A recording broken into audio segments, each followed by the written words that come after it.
Okay, hello guys. I'm gonna try to make this one quick. For whatever reason, I've tried to record this 3 times, and it keeps not saving. So I'm gonna try to make this quick and easy, and let's just get on with it. So, E3 2015. It's a little bit late to be making a video right now. I think E3 ended 2 weeks ago, or maybe a week ago.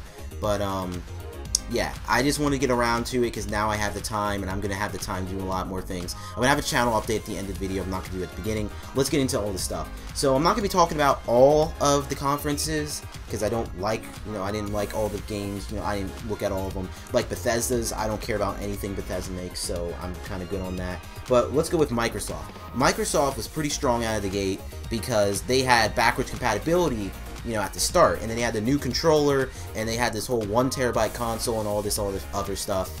And even though these aren't big things, I'm not going to buy an Xbox One just because they have backwards compatibility, because the way it works is you have to download all your games again. So you're really not getting, you're really not getting backwards compatibility. You're really just getting, like, a way to download your old games onto your new console and play them again, which isn't backwards compatibility. Especially the fact that, like, backwards compatibility this generation is kind of not worth it because you're not going to get the data along with it. You're just getting the game. So, that's just, it's something. It's just not, it's not a lot. And then there's also, the new controller, like not the Elite one, just the new controller in general, where they fixed the bumpers. I really loved when they announced that because I'm the only one apparently that had a problem with those bumpers. They're way too stiff. Anyway, Microsoft also had such games like Plants vs Zombies, Garden Warfare 2 at their conference, which I didn't get Garden Warfare 1 because I just didn't have the money at the time, I guess. But like now I'm kind of interested in Garden Warfare 2. And I'm kind of like iffy on whether or not I'm going to get it. Then there's also Dark Souls 3, which I'm not interested in. It's just Dark Souls. And let's just move on. Oh, Rare Replay too. Rare Replay I'm kind of interested in because there's a lot of games on there that I'm kind of interested in. But the only problem is it's only coming into the new consoles and maybe PC, I think. So it's kind of like, It's only $30 though, so I might just pick it up. But let's see.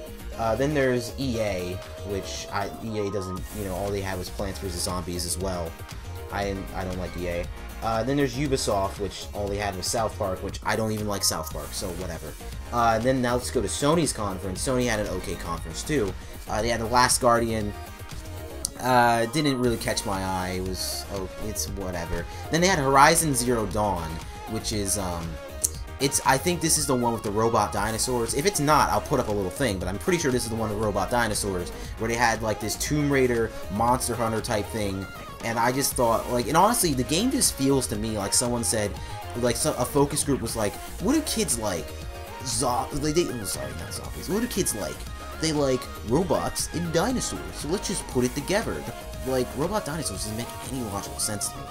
Anyway, they also had Shenmue 3, which the guy, like, they advertised a Kickstarter for like 2 million, but the leader of Shenmue says like he wants 10 million now to fully realize the game, and they want to make Shenmue 4. Anyway, then they had like Final Fantasy VII, the HD remake, and I might actually get it because honestly, Final Fantasy VII gets yelled at me all the time, and I've never played it before. If it is strictly turn-based, like actually turn-based, then I will get it. If it is not, then I'm not getting it, because I only like strictly turn-based games. I don't like turn-based and real-time. Well, it doesn't work for me. Then they also had Call of Duty Black Ops 3, which, if it is actual Black Ops, like not Star Trek, just Black Ops, I will get it. If not, not interested. Well, most likely I'm going to get it anyway, but still not interested for $60. So, they also had one game. I don't know if it was on Sony's, but it was on someone's. They had this one game where it was this racing game that can randomly generate, like, it can randomly generate tracks.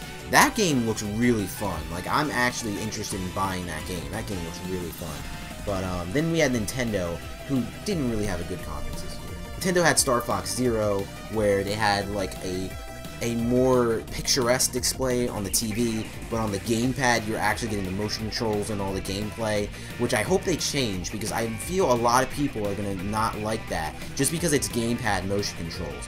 I would like it, or I would be okay with it, but like I feel like if you just make Star Fox 64 type things, people will just eat that up, and you should just do that. They had Legend of Zelda Triforce Heroes, which I'm not a big fan of Legend of Zelda, but this one is kind of like Four Swords with 3 people, and it's made off a Link Between Worlds engine, so it's gonna play like a Link to the Past anyway. So I might actually look into getting that.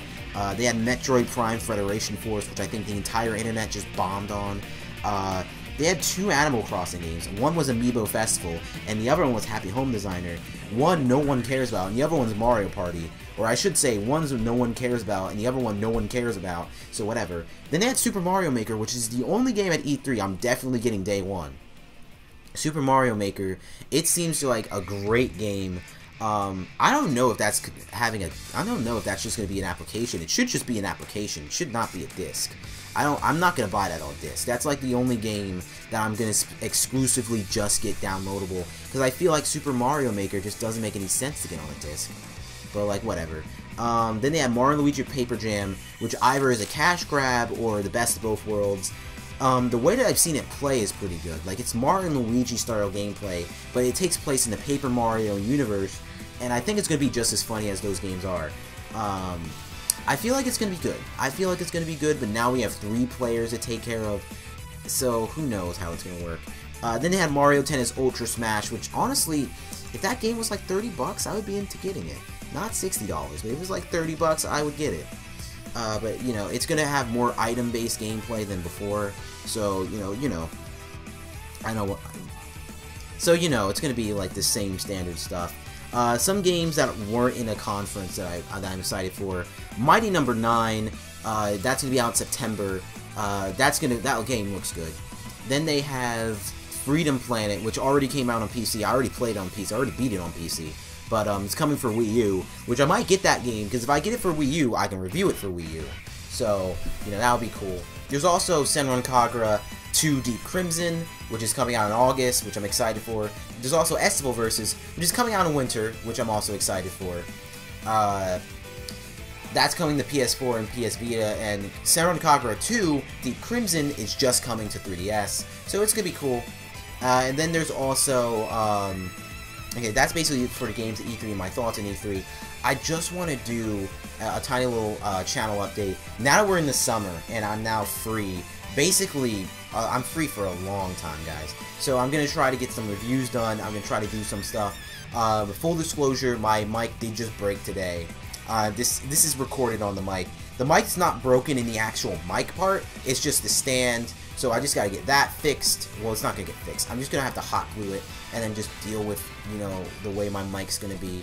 And that I'm going to try to get more reviews done, because basically the way my channel's been going, before it was all gameplay, no reviews, no news. Now it's all news, no gameplay, and no reviews. So I want to get like the Trinity going. So I have some gameplay. I have a lot of gameplays that have been recorded a long time ago, but I'm going to try to get those out. I'm going to see what I can do about Plus. There's a problem with Final Cut Pro where I'm not able to upload directly to Plus for whatever reason. I don't know why it does that, but I'm going to try to get that fixed as well. I'll see you guys later, and I'll try to get some more videos out, so see ya.